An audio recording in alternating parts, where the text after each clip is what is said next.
Olá, você que me assiste, tudo bem? Como eu estava falando na aula passada sobre a religião primitiva, sobre o início da adoração e do culto religioso dos homens primitivos e também do príncipe deste mundo, hoje continuaremos a falar um pouquinho mais sobre esse assunto, entre outros, como o início do sacrifício humano dentro da religião, sobre o deus pagão Moloque e também a religião do medo. Então, irmãos, veja que o homem primitivo, ele foi criado como um ser evolucionário aqui na Terra. Isso alguns milhares de anos atrás, onde suas experiências ao longo desse tempo proporcionaram para a raça humana um nível intelectual e espiritual a ponto do nosso mundo ser integrado a um sistema cósmico, assim dizendo, de outros planetas com vida evolucionária e inteligente também.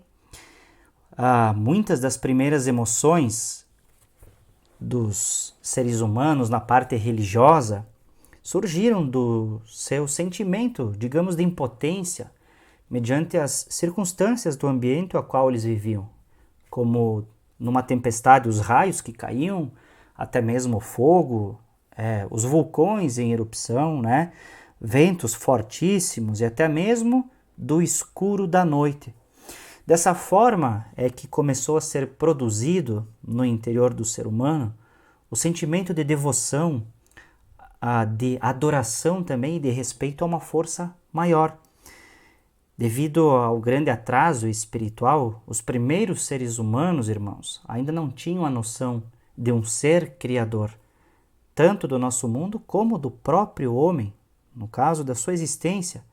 Assim, uma religião primitiva, como eu chamo aqui a religião do medo, começou a surgir perante as forças naturais da natureza, né? E desenvolveu-se gradativamente no homem primitivo. Essa nova religião do medo, das forças da natureza, levou às tentativas de aplacar essas forças invisíveis por trás dos elementos naturais e culminou posteriormente com os sacrifícios de seres humanos para apaziguar essas forças físicas invisíveis e desconhecidas do homem primitivo. Essa prática, irmãos, terrível do sacrifício humano, segundo alguns estudiosos, se iniciou há milhares de anos atrás e tem sido perpetuada pelos povos até praticamente 2.500 anos antes de Cristo. E isso está registrado nas páginas das Escrituras, onde fala de Moloque, né? Lá em Levítico 18, 21 fala: e da tua descendência não darás nenhum para fazer passar pelo fogo perante Moloque, e não profanarás o nome de teu Deus. Eu sou o Senhor. Ali, irmãos, crianças eram sacrificadas no fogo a esse deus pagão chamado de Moloque. Então a ideia era que por que eu chamo de religião do medo? Porque perante essas forças naturais o ser humano tinha um pavor tão grande que eles entendiam que se sacrificassem alguém do seu clã, da sua tribo, eles conseguiriam aplacar as forças da natureza. E isso, irmãos, depois se estendeu também para as colheitas, para o plantio, onde passavam muitas vezes por estiagens, né? Então sacrificavam crianças, sacrificavam seres humanos das suas tribos para que a terra pudesse ser fértil. Assim começou toda essa adoração, essa religião do medo que eu chamo, né? Com essas bizarrices de sacrifícios humanos. E isso se estendeu, né, como eu li agora aqui, até 2.500 anos antes de Cristo. E, irmãos, ainda isso existe no nosso meio nos dias atuais, mas por outros motivos, que falarei em outras aulas, tá? Então veja, como eu já tinha dito, os humanos primitivos, eles tinham um pavor mortal do cair da noite, né? Essa história que a gente vê até hoje do medo do escuro, isso está enraizado, irmãos, desde os nossos ancestrais primeiros. Esse medo do cair da noite não existia quando a lua dava seu brilho. Mas, irmãos, nas noites sem lua, eles chegavam ao medo tal que, como eu disse, sacrificavam homens e mulheres, né, com um esforço para induzir a lua a brilhar de novo. Veja o que eles pensavam, que se sacrificassem alguém da sua tribo, a lua voltaria a dar o seu brilho. O sol, eles logo perceberam, né, que voltaria regularmente todos os dias, mas a lua, como tem os seus ciclos, eles achavam que ela retornava somente por causa dos sacrifícios que faziam dos seus semelhantes. Então, com o passar dos tempos, muitos humanos evoluíam espiritualmente de forma lenta, assim dizendo, né, também intelectualmente, mais que outros em regiões diferentes do planeta, e se tornavam então os mestres espirituais das suas tribos, os líderes, e contribuíam muito para a evolução das suas tribos, impedindo que acontecesse um colapso entre os povos e também impedindo os conflitos, né, que poderiam extinguir civilizações inteiras, especialmente durante as idades longas e obscuras da era primitiva até a chegada de Adão e Eva, que deu um salto no desenvolvimento tanto intelectual como espiritual da humanidade. Essas, meus irmãos, foram, assim dizendo, idades de lutas intensas entre as várias raças.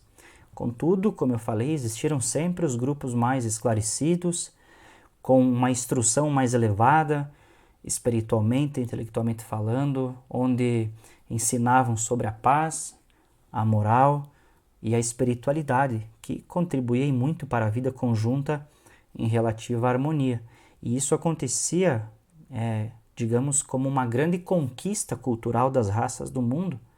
Mas isso, irmãos, foi se sucedendo de forma progressiva, lenta, até o momento em que a eclosão da rebelião de Lúcifer e a sua vinda para a Terra causou então uma séria interrupção na paz, na harmonia e na evolução espiritual da Terra. Então, irmãos, veja que a ideia, como eu falei em outras aulas, era que Deus, assim eu entendo, criou o ser humano para que ele pudesse evoluir o seu espírito, como fala, né, para ser perfeito como ele é perfeito, não na mesma proporção, mas para ter as características do Criador pelo livre-arbítrio. Por isso que o ser humano, quando nasce, ele é um espírito inocente.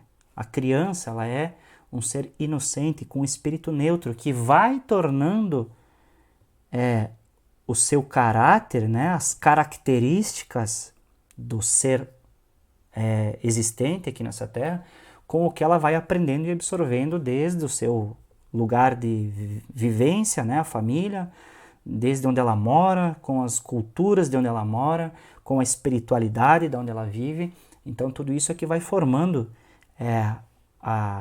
o caráter espiritual do ser humano, né? Então veja que os seres primitivos, irmãos, eles tinham, intelectualmente falando, uma inteligência rasa para entender esses assuntos. E era necessário que encarnassem espíritos mais evoluídos para ajudar esses seres primitivos a evoluírem, né? Conhecer mais do espiritual, conhecer mais sobre o próprio mundo onde existiam. E isso estava acontecendo, irmãos, de forma lenta, mas dentro dos planos divinos. Até que acontece a rebelião de Lúcifer, ele vem e estraga tudo isso, ele mistura agora suas ideias com esse crescimento espiritual. Então agora entra a história das trevas espirituais na humanidade, onde ele vem e confunde, engana, né, uma boa parte dos seres humanos, que nós já falamos aqui lá de Atlântida. Enfim, assista os vídeos anteriores para entender melhor. Tá bom, pessoal? Eu vou ficando por aqui, espero ter contribuído com mais essa aula. Se gostou, não esqueça de deixar o seu like, se inscreva aqui no canal se não for inscrito para não perder os próximos vídeos. Se for do seu agrado, compartilha com outros irmãos também. Próxima aula falaremos, irmãos, então, continuando essa questão da evolução espiritual primitiva, vamos falar sobre o dom original do ser humano e os 7 Espíritos de Deus, tá bom? Eu vou ficando por aqui, espero vocês no próximo vídeo, na próxima aula aqui na Escola de Eruditos. Até mais!